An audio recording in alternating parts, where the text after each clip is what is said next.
नमस्कार दोस्तों, आप सभी का मेरे दिव्य दृष्टि चैनल में स्वागत है। आज मैं आप सभी के लिए सावन मास महात्म अध्याय 22 लेकर के आई हूँ। आपको पसंद आए लाइक शेयर एंड सब्सक्राइब करें। सावन मास में किए जाने वाले संकट हरण व्रत का विधान। ईश्वर बोले, हे मुनिश्रेष्ठ, सावन मास की कृष्ण पक्ष की चतुर्थी तिथि के दिन वांछित फल प्रदान करने वाला संकट हरण नामक व्रत करना चाहिए। सनत कुमार बोले, किस विधि से यह व्रत किया जाता है? इस व्रत में क्या करना चाहिए? किस देवता का पूजन करना चाहिए और इसका उद्यापन कब करना चाहिए, उसके विषय में मुझे विस्तार पूर्वक बताइए। ईश्वर बोले, चतुर्थी के दिन प्रातः उठकर दंत धावन करके इस संकट हरण नामक शुभ व्रत को करने के लिए यह संकल्प ग्रहण करना चाहिए। हे देवेश, आज मैं चंद्रमा के उदय होने तक निराहार रहूंगा और रात्रि में आपकी पूजा करके भोजन करूंगा।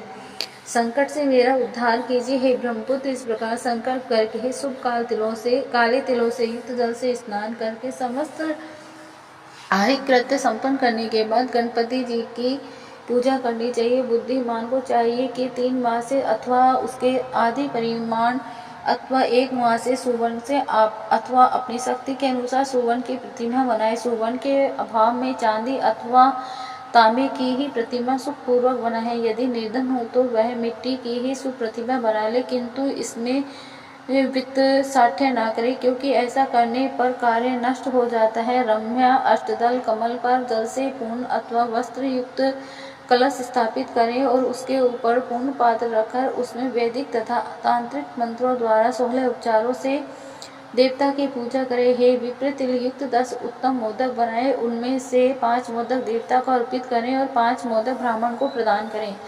भक्ति भाव से उस विप्र की देवता की भांति पूजा करें और यथाशक्ति दक्षिणा देकर वह यह प्रार्थना करें, हे विप्रवरी, आपको नमस्कार है। हे देव, मैं आपको फल तथा दक्षिणा से युक्त 5 मोदक प्रदान करता हूँ। हे द्विजश्रेष्ठ, मेरी विपत्ति को दूर करने के लिए इसे ग्रहण कीजिए। हे विप्र रूप गणेश्वर, मेरे द्वारा जो भी न्यून अधिक अथवा द्रव्यहीन कृत्य किया गया हो वह सब पूर्णता को प्राप्त हो। इसके बाद स्वादिष्ट अन्न से ब्राह्मणों को प्रसन्नता पूर्वक भोजन कराए। उसके बाद चंद्रमा को अर्घ्य प्रदान करे। उसका मंत्र प्रारंभ से सुनिए। इस व्रत का सुनिए। हे क्षीर सागर से प्रादुर्भूत, हे सुधा रूप, हे निशाकर, हे गणेश की प्रीति को बढ़ाने वाले, मेरे द्वारा दिए गए अर्घ्य को ग्रहण कीजिए। इस विधान के करने पर गणेश्वर प्रसन्न होते हैं और वांछित फल प्रदान करते हैं, अतः इस व्रत को अवश्य करना चाहिए। इस व्रत का अनुष्ठान करने से विद्यार्थी विद्या प्राप्त करता है, धन चाहने वाला धन या पा जाता है, पुत्र की अभिलाषा रखने वाला पुत्र प्राप्त करता है, मोक्ष चाहने वाला उत्तम गति प्राप्त करता है, कार्य की सिद्धि चाहने वाले का कार्य सिद्ध हो जाता है और रोगी रोग से मुक्त हो जाता है। विपत्ति में पड़े हुए व्याकुल चित्त वाले, चिंता से ग्रस्त मन वाले तथा जिन्हें अपने सहस्त्रजनों का वियोग हो गया हो, उन मनुष्यों का दुख दूर हो जाता है। यह व्रत मनुष्य के सभी कष्टों का निवारण करने वाला, उन्हें सभी अभिष्ट फल प्रदान करने वाला, पुत्र पौत्र आदि देने वाला तथा सभी प्रकार की संपत्ति प्रदान कराने वाला है। ओम नमो हरम्बाय मदमोदिताय संकटस्य निवारणाय स्वाहा को बोलना चाहिए। बुद्धिमान व्यक्ति को चाहिए कि इंद्र आदि लोकपालों की सभी दिशाओं में पूजा करें। अब मैं मोदक की दूसरी विधि आपको बताता हूँ। पके हुए मूंग तथा तिलों से युक्त घी में पकाए गए तथा गिरी के छोटे छोटे टुकड़ों से मिश्रित मोदक गणेश जी को अर्पित करें। उसके बाद दुर्वा के अंकुर लेकर इन नाम पदों से पृथक पृथक गणेश जी की पूजा करें। उन नामों को मुझसे सुनिए। हे गणाधिप, हे उमापुत्र, हे अदनाशन, हे एकदंत, हे इववक्त्र, हे मुषक वाहन, हे विनायक, हे ईशपुत्र, हे सर्व सिद्धि प्रदायक, हे विघ्नराज, हे स्कंदुरो, हे सर्व संकट नाशन, हे लंबोदर, हे गणाध्यक्ष, हे गौरिया गमल संभव, हे धूम्रकेतु, हे भालचंद्र, हे सुंदूरा सुमर्दन, हे विद्या निधान, हे विकट, हे सुप्रकर्ण, आपको नमस्कार है। इस प्रकार इन 21 नामों से गणेश जी की पूजा करें। उसके बाद भक्ति से नम्र होकर प्रसन्न बुद्धि से गणेश देवता से इस प्रकार प्रार्थना करें। हे विघ्नराज, आपको नमस्कार है। हे उमापुत्र, हे अधनाशन, जिस उद्देश्य से मैंने यथाशक्ति आज आपका पूजन किया है, उससे प्रसन्न होकर शीघ्र ही मेरे हृदय स्थित मनोरथ को पूर्ण कीजिए। हे प्रभु, मेरे समक्ष उपस्थित विविध प्रकार के समस्त विघ्नों का नाश कीजिए। मैं यहाँ सभी कार्य आपकी ही कृपा से करता हूँ। मेरे शत्रुओं की बुद्धि का नाश कीजिए तथा मित्रों की उन्नति कीजिए। इसके बाद 108 आहुति देकर होम करें। उसके बाद व्रत की संपूर्णता के लिए मोदकों का वायन प्रदान करें। उस समय यह कहें, गणेश जी की प्रसन्नता के लिए मैं 7 लड्डुओं तथा 7 मोदकों का वायन फल सहित ब्राह्मणों को प्रदान करता हूँ। तदंतर हे सत्तम पुण्यदायिनी कथा सुनकर इस मंत्र के द्वारा 5 बार प्रयत्न पूर्वक चंद्रमा को अर्घ्य प्रदान करें। क्षीरोदानव संभूतः अग्निगोत्र समुद्र वेवः ग्रहाणाम आराध्यहं मया दत्तम रोहिण्याय सहितम शशिने। क्षीर सागर से उत्पन्न तथा अग्निहोत्र से उत्पन्न है चंद्र रोहिणी सहित आप मेरे द्वारा प्रदत्त अर्घ्य को स्वीकार कीजिए।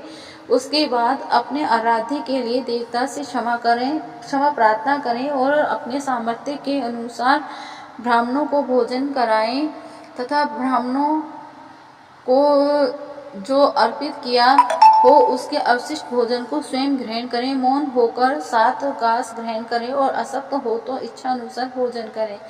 इसी प्रकार 3 मास अथवा 4 मास तक विधान पूर्वक इस व्रत को करें। उसके बाद बुद्धिमान को चाहिए 5वें महीने में उद्यापन करें। उद्यापन के लिए बुद्धिमान को अपने सामर्थ्य के अनुसार स्वर्णमयी गणेश प्रतिमा बनानी चाहिए। उसके बाद उस भक्ति संपन्न मनुष्य को पूर्वक विधान से चंदन, सुगंधित द्रव्य तथा अनेक प्रकार के सुंदर पुष्पों से पूजा करनी चाहिए और एकाग्रचित होकर नारिकल फल से अर्घ्य प्रदान करना चाहिए। पायस से युक्त सूप में फल रखकर और उसे लाल वस्त्र से लपेटकर वह वायन भक्त ब्राह्मण को प्रदान करें। साथ ही स्वर्ण की गणपति की प्रतिमा भी दक्षिणा सहित उन्हें देव। व्रत की पूर्णता के लिए एक आटक तिल का दान करें।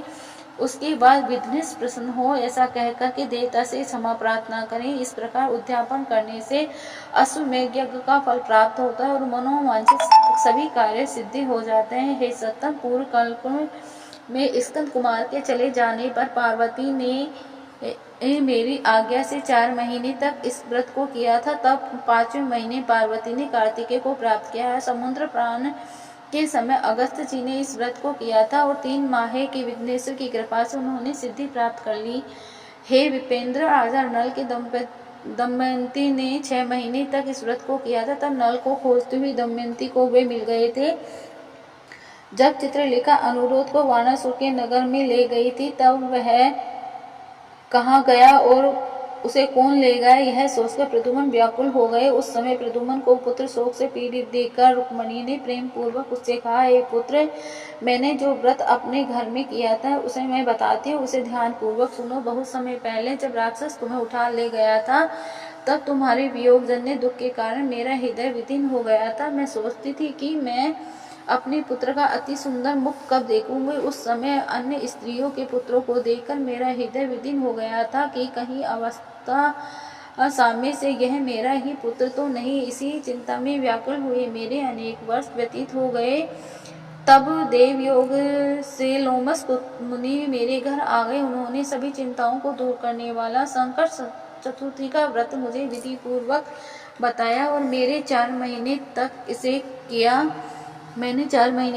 किया। उसी के प्रभाव से तुम सब्रासुर को युद्ध में मारकर आ गए थे।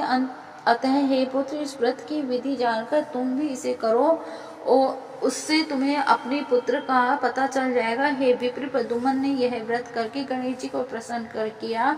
तब नारद जी ने उन्हें सुना कि अनिरुद्ध वानासुर के नगर में है। उसके बाद वानासुर के नगर में जाकर उससे अत्यंत भीषण युद्ध करके और संग्राम में शिव सहित वानासुर को जीतकर पुत्र वधु सहित अनिरुद्ध को प्रद्युम्न घर लाए थे। हे मुनि, इसी प्रकार अन्य देवताओं तथा असुरों ने भी विघ्नेश की प्रसन्नता के लिए यह व्रत किया था। हे सनत कुमार, इस व्रत के समान सभी सिद्धियां देने वाला इस लोक में कोई भी व्रत, तप, दान और तीर्थ नहीं है। बहुत कहने से क्या लाभ, इसके तुल्य कार्य सिद्धि करने वाला दूसरा कुछ भी नहीं है। अभक्त, नास्तिक तथा सठ को इस व्रत का उपदेश नहीं करना चाहिए, अपितु पुत्र, शिष्य, श्रद्धालु तथा सज्जन को इसका उपदेश करना चाहिए। हे विप्रंस, हे घनिष्ठ, हे विधि नंदन, तुम मेरे प्रिय हो तथा लोक का उपकार करने वाले हो, अतः मैंने तुम्हारे लिए इस व्रत का उपदेश किया है। इस प्रकार श्री स्कंद पुराण के अंतर्गत ईश्वर संत कुमार संवाद में सावन मास महात्म चतुर्थी व्रत कथन नामक 22वां अध्याय पूर्ण हुआ। श्री शिवाय नमस्तुभ्यं, श्री शिवाय नमस्तुभ्यं, श्री शिवाय नमस्तुभ्यं।